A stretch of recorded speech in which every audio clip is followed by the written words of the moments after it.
121 South Avenue 52. From about 2017 to 2022, a few weeks ago, it acted as my apartment. But we also kind of used it as an impromptu backlot, as we used various locations around here for different shorts that we were shooting at the time, different things that we were trying to do. Just sort of whatever we had here that we could use, we would do it. Remember, up there, we would climb that fence, one time for a horror, one time for a comedy. Did a couple things around that door. We had an issue with the rock, trying to keep it open. Shot mainly along this first story, as this was the one that we lived along. Generally, we just kind of stayed within places that we kind of felt were familiar to us, that we were comfortable with, and kind of built off from there. But now that's all over. Now we're moving on, and we need to find new places to shoot, new things to do. So I still have the keys. I don't know if they actually work. The outside one should, yeah. Junk.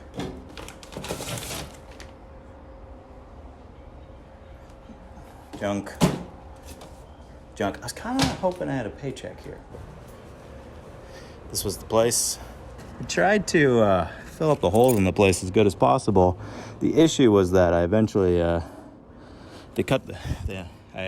discontinued the power too soon, and I was on a couple, but for the most part, I didn't work on as many films here as the rest of the crew. But nonetheless, this is a absolutely unique shooting spot. You have so much so quickly at your disposal. This isn't an easy task to try to, find new locations to replace this cornerstone of our filming. Yeah, but now the question is now what? Exactly. Now what? Well, that's even the thing too. I guess with the location, it's also what do you know you want to shoot in the future? Still, even if I think that kind of goes to the equation with the location. I mean, we already had started branching out to other locations. Future Men of Yesterday was on the dry lake bed. Getaway was in Creston. Sure, but I mean, a lot of the shorts that we've done so far really were built out of a scenario. So 13:00 happened because Ben kept if he forgot his keys, he would just sneak in through my balcony. There was the whole balcony gag the whole time, and part of that was just me assuming that it's not impossible for someone to get into my room via the balcony, and then you were like, hey, you should really lock that sometime. Yeah, I was going to say, assuming you have direct and visible proof that people can get into your balcony. Yeah. I was like, that's fucked, and an idea kind of came out of that. So it was scenario definitely was inspired by events that were happening.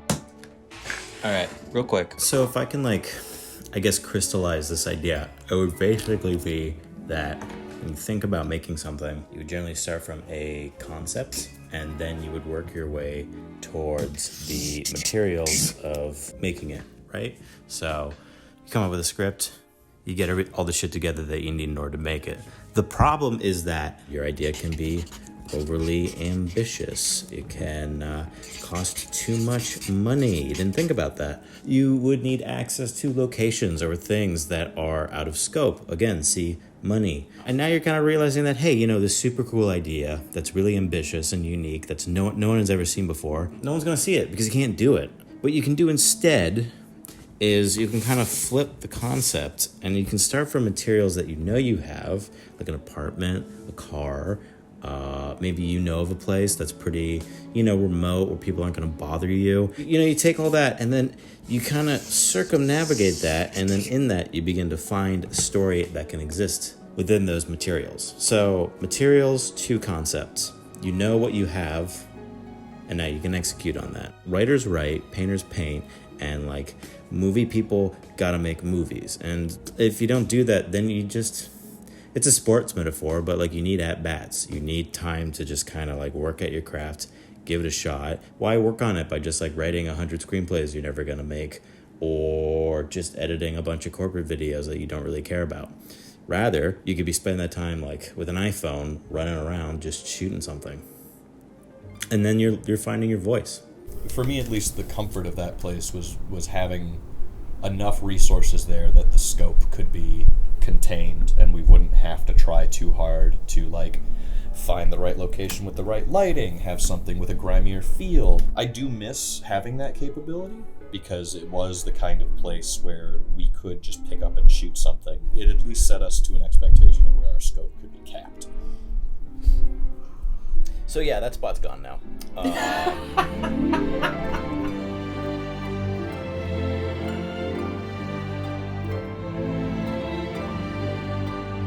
This is private property. Use and passage through is revocable anytime but... Nope. Is this not parking? Is it not parking? Alright, cool. Number one saddest thing I keep hearing is that, oh, I'd make this, but I don't have the budget. Oh yeah, no, like I can do this, I can do that. If I just have like... If I just got $20,000. Yeah, look, I agree with that. Now, how much do you dwell on the shots that you didn't take or couldn't take? What do you mean? Well, think about how many stories you've probably written in your life, how many things. Oh, that it was just like you can't do it? Yeah, or something like that, or it's just something, I don't know. Well, think about it like this. Yes. It's under the blue moon. Mm-hmm. I want to do it. You want to do it. Right. How are we going to do it? When are we going to do it? Mm-hmm. And what makes that more possible? Because that is essentially, that's a high concept, you know? Of course. Imagine an island cast under blue moonlight. This place is exclusive only to the jet setters of the world. These beautiful people find themselves here to celebrate a wedding proposal, when the bride-to-be, Camila, vanishes, leaving one Zaz to have to go look for her. In the course of this, he will discover a plot, both involving Camila's true past and even his own. It's a fantasy. It's a period piece, and it's beautiful. It's absolutely beautiful. Okay, so like, no fucking joke, this whole project is like batshit and how ambitious it is. The whole thing is shot with natural light, under the cool blue hue of moonlight. So we've done multiple scouts. We've looked at multiple locations in order to do this. We've been doing lighting tests that have been surprisingly successful eventually, but also like, I just can't help but like, because the vignetting, it's just falling apart into this like cloud of just like dancing crap. I have come to call it a tax haven fantasy, but when I say that, that sounds super esoteric, so you would just have to read it or see it. Yeah, speaking of which, the script. Okay, how long is this fucking thing? 18 pages. Fuck! For me, it feels like a whole new chapter, a new step forward, something different than what I've done before. It's just so goddamn beautiful to think about. It's extremely ambitious, it's massively out of scope, and it's a little funny. But, yeah, I don't know. Maybe I'll do it. Maybe.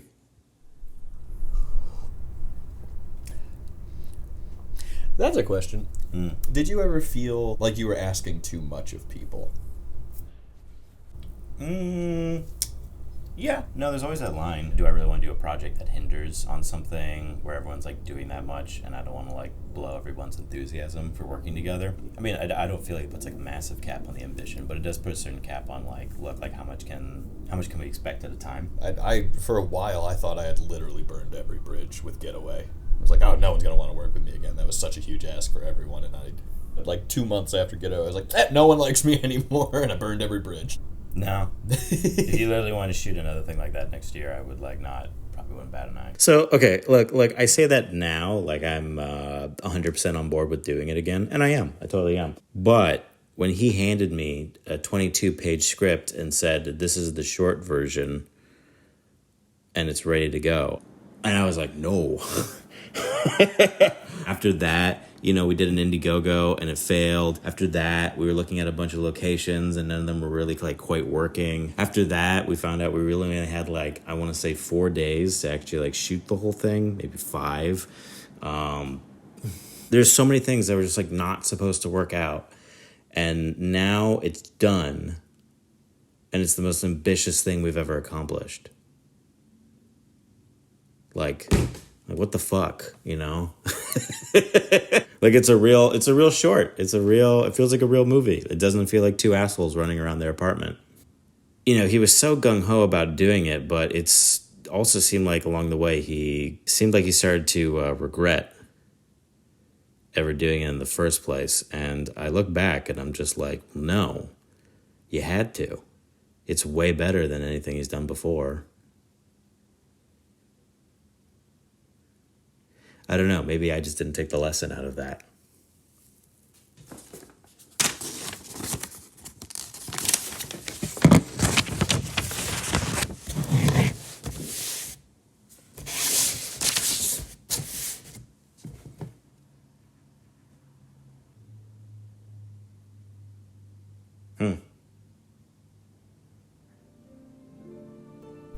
I don't know. I don't really like the question of where do we go from here or how do we're gonna keep doing stuff. That's always been part of our operating procedure, is figuring out what to do with what we have. We can, with nothing, be able to create something that seems like it had a lot more behind it. We're even doing the same thing now with we're just using what we have. Oh, I don't know what project you're talking about. Oh yeah. Sorry.